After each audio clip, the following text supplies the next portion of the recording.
With BlizzCon over, I'm back to do more news. My name is Tarmack, and this is your game industry news wrap-up for the week of November 14th, 2015.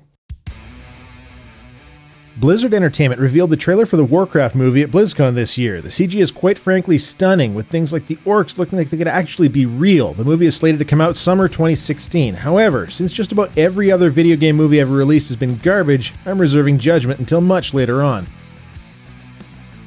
Blizz also launched the Legacy of the Void Starcraft 2 standalone expansion detailing the final part of the StarCraft story. Much like the previous games, the player gets a big fancy ship and can get unique unit upgrades that would make any esports pro drool if they're a part of competitive play. I think my biggest issue with StarCraft 2 at this point is that the cross-product rewards for game purchases and such feel worthless. Get this awesome mount in Heroes of the Storm, a great-looking card back in Hearthstone, pets in WoW, wings in Diablo 3, and in StarCraft, an icon and a portrait. Come on, Blizzard, why not unit skins?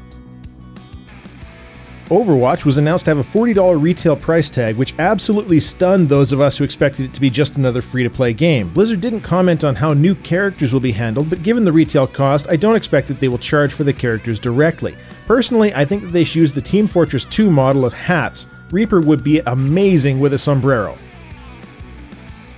It's the week of Blizzard news, apparently. Also at BlizzCon, they announced the next single-player expansion for Hearthstone, the League of Explorers, a rather tongue-in-cheek take on the concept of Indiana Jones, with players having to escape crumbling temples and such using very unique, at least for Hearthstone, game mechanics. Unfortunately, Blizzard announced it on Friday the 8th for launch on Thursday the 12th. They said that it was because they wanted to buck the trend of when it's done long-tail releases. There is, however, a different possible reason, which I suspect is the real one.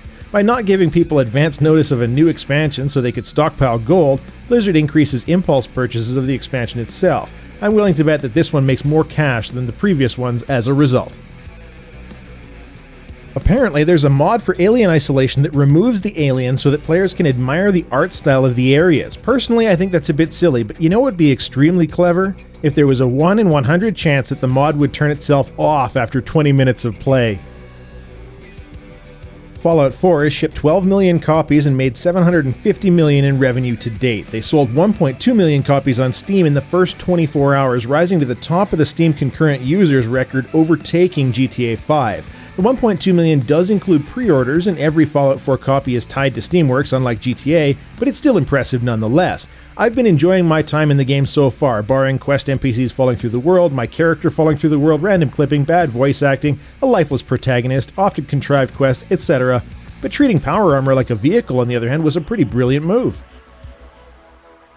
It appears that Minecraft is going to get a Wii U release, going for that elusive crowd of people who game exclusively on the Wii U, I guess. At least the console should be able to run the game just fine. Call of Duty Black Ops 3 had a $500 million launch weekend, and apparently it's pretty good, annual release notwithstanding. You wouldn't know it from the Metacritic and Steam user reviews though, as the game is clearly getting brigaded by zeros in a huge way. Just another case of some gamers who likely never played the game being upset online over stuff that doesn't matter, showing their distaste by writing reviews that will never be read. I wonder if you could aggregate the amount of wasted time spent on this activity. Rocket League patch 1.08 is live, which adds mutators to the game. For those who play at the same incredibly high level of ranked play as I do, where you already can't figure out precisely where the ball is going to go, we'll love the square ball mode.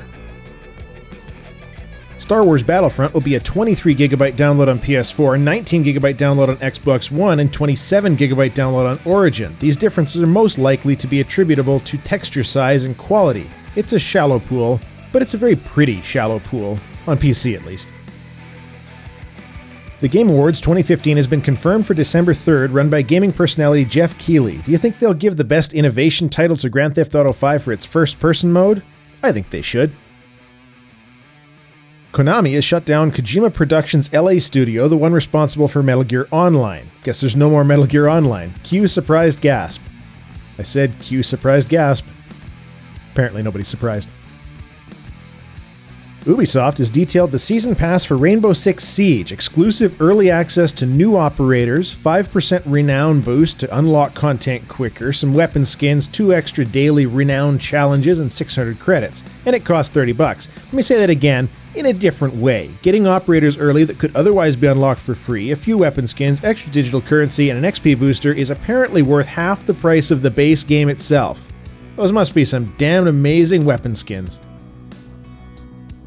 According to an article on Ars Technica, SteamOS actually performs worse for gaming than Windows 10, which is a pretty major blow to the Linux-based operating system. In fact, even Valve's Source Engine games showed the same discrepancy despite their championing of the OS. It's just another console at this point, unfortunately. Hopefully, things will change as optimization continues with DirectX 12 and OpenGL Vulkan, but I'm not confident. SteamOS needed to break onto the scene like a bull into the arena, and that's not what's happening. This has been your Game Industry News Wrap-Up for the week of November 14th, 2015. I'm Tarmack. Thanks for watching.